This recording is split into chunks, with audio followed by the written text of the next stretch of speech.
నమస్కారం. జై శ్రీరామ్. మన ఎప్పటి నుంచో కంటున్న కళ నెరవేరబోతున్న అద్భుత తరుణం త్వరలో రానుంది. అదే అయోధ్యలో రామ మందిర విగ్రహ ప్రతిష్టాపన, రామ మందిర ప్రారంభోత్సవం. ఈ ఘట్టానికి సుమన్ టీవీ తరపు నుంచి నేను హాజరవుతున్నాను. చాలా మందికి ఈ కార్యక్రమానికి వెళ్ళాలని ఉంది కదా, అలా వెళ్ళలేని వాళ్ళ కోసమే నేను అక్కడ మినిట్ టు మినిట్ అప్డేట్స్ మీకు అందించేందుకు ప్రస్తుతం ప్రయాణం అవుతున్నాను. నా జర్నీ ఇక్కడి నుంచి ఏ విధంగా ఉందో, డైరెక్ట్ ఫ్లైట్ అసలు దొరకలేదు, బెంగళూరులో హాల్ట్, ఆ తర్వాత అక్కడి నుంచి లక్నో నుంచి అయోధ్య ఇలా వెళ్ళబోతున్నాను. Gautam neuro care, brain stroke, migraine, fits, brain and spine surgeries కి బెస్ట్ న్యూరో సర్జన్. సో మీరు కూడా నాతో పాటు జర్నీ చేసి ఆ స్వామి వారిని చూసి తరిస్తారని భావిస్తున్నాను. వెళ్దామా మరి? జై శ్రీరామ్.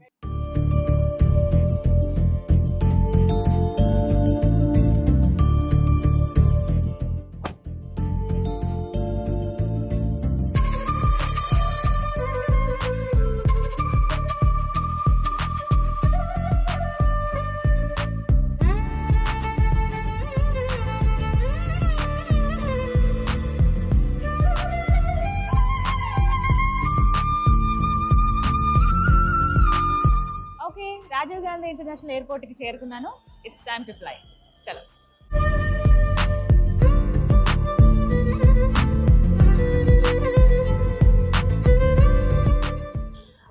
నాకైతే ఎప్పుడెప్పుడు ఆ రామయ్యని చూద్దామా అని ఉంది. ఫ్లైట్ ఒక 1 hour డిలే ఉంది. ఆల్మోస్ట్ అన్ని ఫ్లైట్స్ అలాగే ఉన్నాయి. హెక్టిక్ అండ్ పీక్ టైం కదా ఇది. అందులోనూ డైరెక్ట్ అయోధ్య ఫ్లైట్ అయితే దొరకలేదు. హైదరాబాద్ నుంచి బెంగళూరులో ఒక 4 గంటల పాటు అక్కడే వెయిట్ చేయాలి. మళ్ళీ మార్నింగ్ బెంగళూరు నుంచి లక్నో నుంచి అయోధ్య చేరుకుంటాం అనమాట మా టీం అంతా కూడా. సో చూద్దాం. యా ఓకే, ఇంకా కాల్ వచ్చేసింది, ఫ్లైట్ వచ్చేసినట్టు అనౌన్స్మెంట్ కూడా వచ్చింది. ఇంకా వెళ్దామా మరి?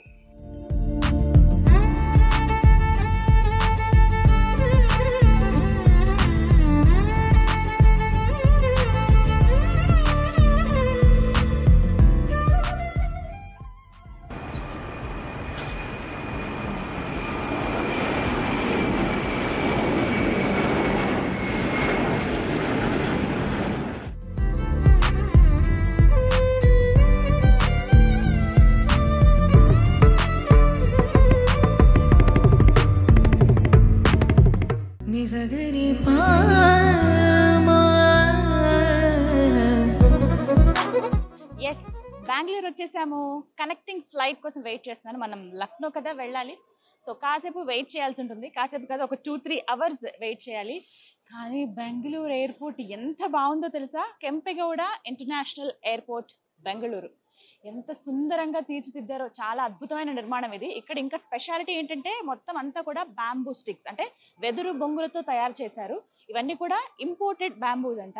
వేరే దేశాల నుంచి ఇంపోర్ట్ చేసుకుని మరి ఇంత సుందరంగా తీర్చిదిద్దారండి. మధ్యలో గ్రీనరీ ఏర్పాటు చేశారు, ఫ్లవర్ వేజెస్ లాగా, ఇలా కొంచెం హ్యాంగ్ అవుతున్నట్టుగా. చూడాలంతే, చెప్పడం అనేది కుదరదు. చాలా చాలా బాగుంది. Very nice place. సో ఇలాంటి ప్లేస్లో ఉంటే ఇంకా హ్యాపీగా ఉంటుంది. ఇంకా రామాయణ ఎప్పుడెప్పుడు చూస్తానన్న కుతూహలం అయితే ఇంకా పెరుగుతూనే ఉంది నాకు. ఇంకా వెయిట్ చేద్దాం.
నేను అయోధ్య చేరుకున్నాను.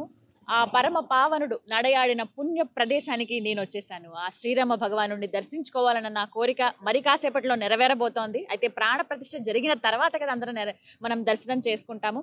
అయితే అసలు ఈ ప్లేస్కి రావడమే ఒక అదృష్టంగా భావిస్తున్నాను నేను. నిన్న హైదరాబాద్లో సాయంత్రం 6:30 గంటలకు స్టార్ట్ అయిన మేము ఇవాళ దగ్గర దగ్గర టైం 2:30 అవుతుందండి. అంటే 15 గంటల జర్నీ మాకు.